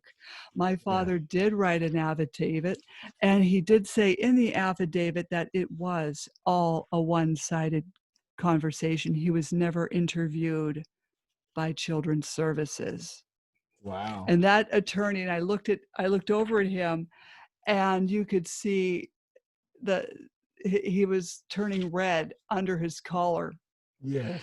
And I said, Your Honor, if it pleases the court, could we move this to federal court? As there's a conflict, there's numerous conflicts of interest here. Right. And right away, she said, yes, we can move this to federal court. And the opposing attorney spoke up, and he said, but her statutes of limitations, and she put her hand up. She actually just put her hand up and said, stop, just stop. She knows what she's doing. We're moving it to federal court. I'm getting the paperwork ready now. Okay.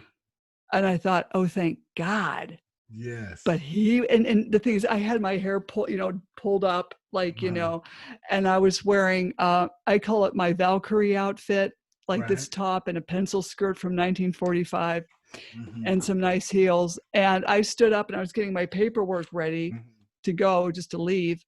And that attorney brushed past me so quickly, I felt the wind on my neck. He wanted to get the heck out of there. And I thought, I showed him. And as soon as they tell a lie, stop, object. And don't be afraid to object. I even said in court to another lawyer, I said, stop lying. Stop it. Wow. And you said that. You were actually. I did say that. Yeah. Right. Because I was talking to another lawyer, and he had said the same thing to that lawyer. And I thought, well, if he can do it, I'm going to do it as well. Mm-hmm. And I think when they see you coming back and that you have not been beaten down, I think they get sick of looking at you. And then you start winning. Yeah, I wanted to interject in there, and it's the whole basis. It's actually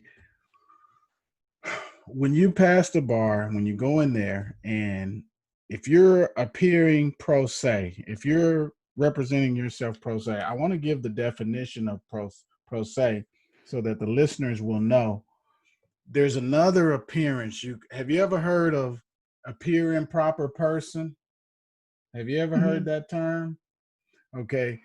There's a little bit of difference in when you go and pro se as when you go appear in proper person. It's a little bit different, and they need to get a Black's Law's dictionary to be able to understand the difference of the two. But when you appear in proper person, you're in a better appearance to the court. You're in a better you're in your own personal appearance representing yourself. Okay, have you ever heard of the straw man? Yes. Okay, that's your name in all caps. Okay, now when you appear in proper person, you're appearing as yourself, the true person. You're not the fictitious person in all capital letters. Okay, even though you're going to come in there and fight for yourself, you need to appear in proper person. And I forget the entire terminology that it's called. I was looking it up in my Black's Law's dictionary, but I can't find it. But it's something similar to appearing in proper person, as opposed to just representing yourself pro se. Pro se is what the lawyers and the judges want you to be, so they can throw the book at you and assume that you know nothing about the real procedures and the real laws of the court.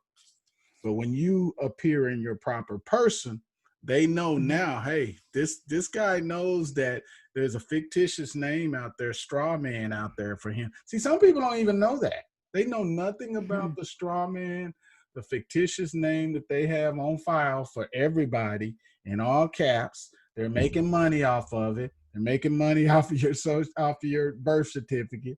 They're putting it out there on the international stock exchange, and the U.S. is borrowing money against it. And people have no clue that this is going on. But that's a whole nother podcast for us. Isn't okay? it? Yes, So it is. I would like to get you back on, and we can kind of delve into that Most together. definitely. Yes, and I'll let you do a little research on it, and I'll do some research on it myself, and we can help these people that are gonna be trying to go out there and represent themselves. Because let me tell you, you get out there and you get afraid and you say something wrong, I mean, they can throw the book at you and they can make you look really bad. I have a video that was on YouTube where this guy came in and he had all his paperwork and he had about a stack and he was pro se, and the judge asked him how he was going to come up with $38,000 or something like that. And he told the judge there was no way he could come up with it. And the judge just arrested him right then and there.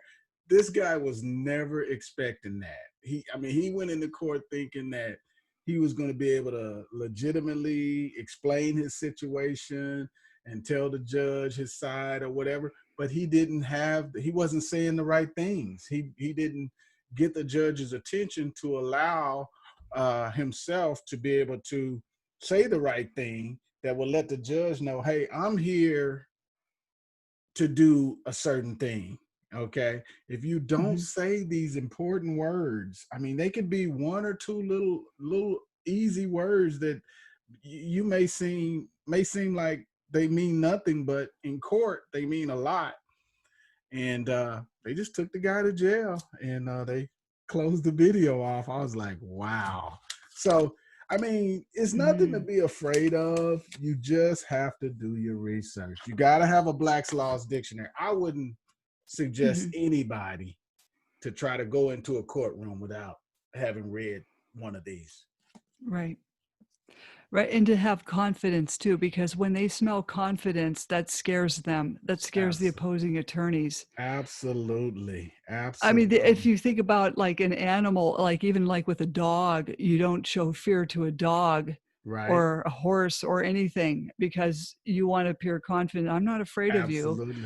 Absolutely. And then that ruffles their feathers and they don't know what they're messing with. Okay, it's appear in proper person. Okay, let me read you the Latin definition of it. It's called appear in proper person. Okay, in one's own proper person, to appear as yourself, as a natural man or woman. Okay, a nonfiction in court without the assistance or the liability of an attorney. Pro se, Latin, for himself on one's behalf. So they kind of intermingle, but let's say, for instance, and this is something that I know of someone that was successful doing before they appeared in court in their proper person or pro se representing themselves. They submitted a letter to the court asking a judge to confirm his jurisdiction. See, that's another thing you can do to kind of let them know, hey, I know the law. Okay, you're not gonna railroad me and cheat me and do me bad. I know the law. So you can send a letter to the court and to the judge that's going to be doing your case and ask for their jurisdiction and their qualifications for hearing your case. And I'm telling you, that will put you in a lot better position when you're going in there. So they'll know, hey, I just can't do anything I want to this person. They've been reading. They know some common law, and they're going to be ready to react to basically whatever you're asking for in a better light. So hopefully people are learning something from us today. And so were you successful in I would say you were pretty successful in representing yourself pro se.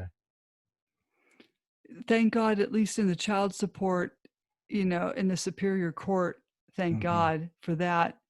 The corruption was still there with the lower court as far as the child custody. the kids wanting 50-50 is what I was trying to fight for them. It's what they wanted because we had been that way for a number of years. Okay. So I was not out for blood or to take those kids away from him. I just was trying to get what the kids wanted, and they still wouldn't give it to me.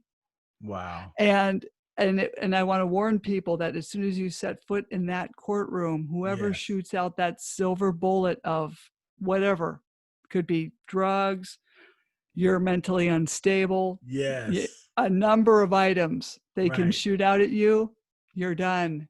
That's right. If you don't have a comeback or some kind of quick, here's what, one thing that helped me out a great deal, and this was after I probably got ripped off by 7 or 8 lawyers before one finally told me this. So we're going into court, and we're going into my final day of divorce court, right? So my lawyer sat me down and he says, well, what are you going to ask for? And I said, well, I just want it to be fair and square. I want it to be down the middle. I want to split everything with her. I want to, I just want everything to be right, And he just looked at me like I was crazy. He said, no. He said, you got to ask for something. He said, because if you don't ask for anything, you're going to get nothing. So that showed me an important lesson, okay? You got to ask for something, people. It's all a negotiation. When you're in the courtroom, you got to be able to ask for something. Don't ever say, I'm cool with whatever. I just want to be fair and square. No, you ask for this because if you get this, you win. See, ask for more than what you really want because they're not going to give you everything you want. It's just like in any negotiation. You start high and you meet in the middle. So people need to understand, don't ever say you don't want anything or you just want it to be, down the middle or whatever. No, ask for something because even if they don't give you what you ask for, you come out of there with something. Right. Does that make sense?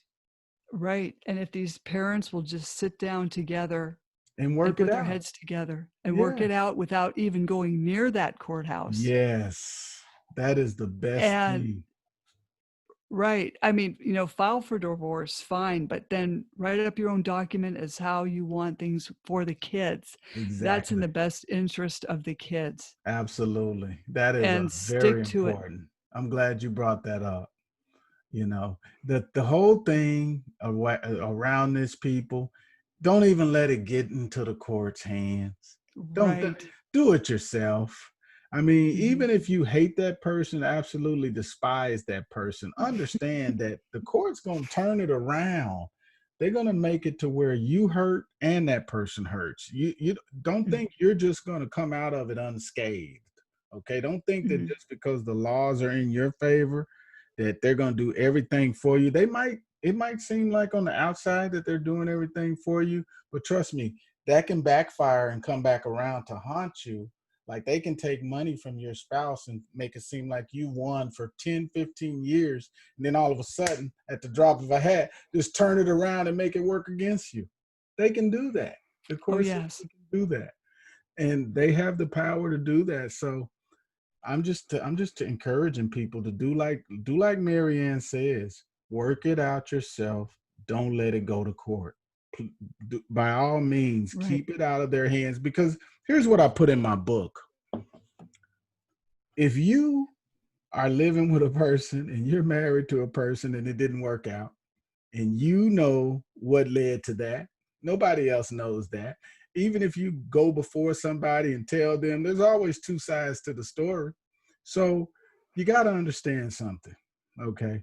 If you couldn't work your situation out, what makes you think somebody else is going to be able to work it out?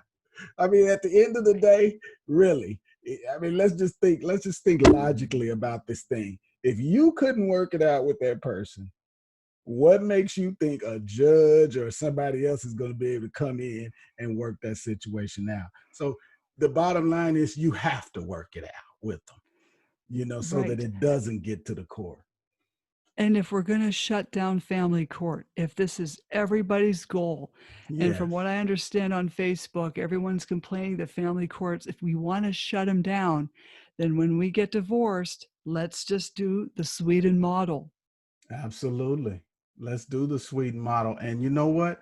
Let's come back, Mary. Let's do another podcast interview and episode on the Sweden model and some of the other things we talked about here. And let's do a follow-up on this, and let's keep Sure. educating our people out there, trying to help people not fall into this rabbit hole, because once you fall so far down in that rabbit hole, some people are just not able to get out. It's Yeah. too big of a system. It's a 900-pound gorilla. Okay. That's how I And felt. Yes. yes, if the wrong person gets on the wrong side of this thing, you got people out there committing suicide. Okay. You got Exactly. people out there living on the streets who've been just totally victimized and just totally, just have everything taken away from them because they didn't read. They didn't go out and get a Black's Laws dictionary. They didn't read Right. Mary's book. They didn't read my book. They didn't do any research. They didn't watch any videos on YouTube. That's Right. the only way you're going to be. If you don't care about yourself, I don't care how much money you pay a lawyer. He's not going to care either. Mm-mm. So And you have God, to, it's all starts with people. and God helps those who help themselves. And Absolutely. in those months that I was denied visitation, even though the judge ordered it, all I did was worry about my kids. I was so worried one of them would do something to themselves permanently. And that's all I did was worry. And no parent should have to go through that either. Not at all. Not at all.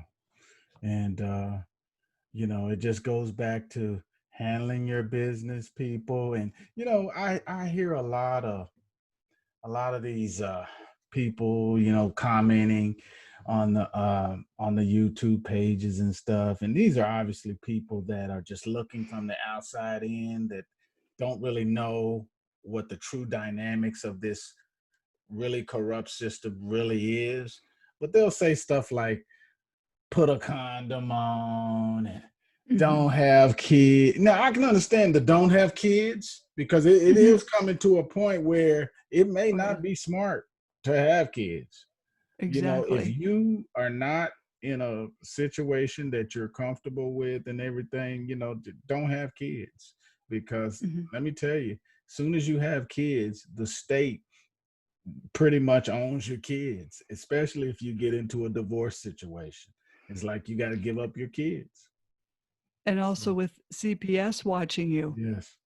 And I see these parents post pictures of their newborn babies on Instagram and Facebook. And I'm thinking, are you crazy? Don't even let the door open. No, no. It's Oh, this social media and stuff like that, what people don't realize, all that stuff you're putting out there on Instagram and Facebook, that stuff just gonna come back to you're just giving up more of yourself. Every little mm-hmm. bit that you give up of yourself, you can't get it back. You Right. cannot get that back, people. I mean, go ahead and put 1,000 pictures on Instagram of yourself, and put 1,000 pictures on Facebook of yourself, and Snapchat and all that kind of stuff. You're just giving yourself away. Mm-hmm. Privacy and your constitutional rights are one of the primary things that you have as a citizen in this world. And if you give those up, you have nothing. You Right. have absolutely nothing. Yeah, people So have to wise up. absolutely. So Mm-hmm. that's with that, Mary, we're going to bring the podcast to an end. And I mean, it's been great talking to you. I mean, you have a wealth of knowledge, and glad to hear that your book is doing well, and what drove you to write that book and stuff like that, because I'm a fellow author myself, and I always love sharing experiences with my fellow authors out there. Well, when my book was published, 3 weeks later, a Canadian producer, approached me wanting to buy the book rights to make a film out of it.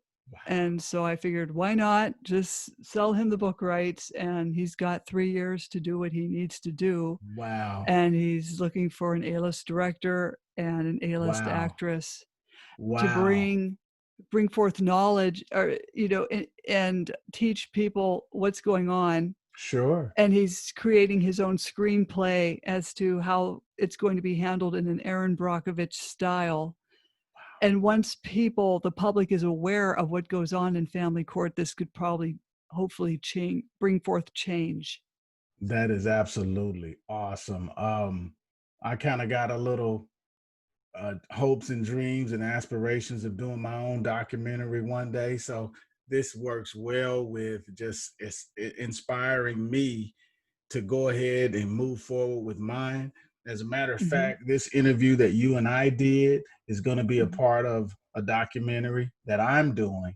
And I just want to say thanks for coming on the show today. And I look forward to doing some other episodes with you and talking about some of the other things that we discussed on this particular episode. Oh, great. Well, thank you for having me on. All right. Well, Maryann, have a great weekend. And I'll definitely be back in touch with you to move forward on our next recording. Okay? Definitely. Thank you. All righty. Thank you. Have a good night. Okay. You too. Take care. God bless. God bless you too. Thank you.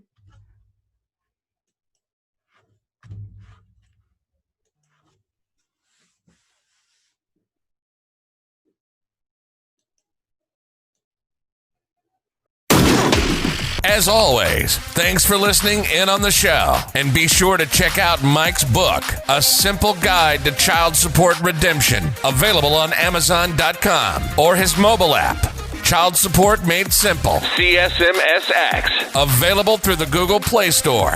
And for the latest in current events and videos that really matter, be sure to log on to Mike's YouTube page, author Mike R. Aikins, or his website at www.relevancepodcast.com.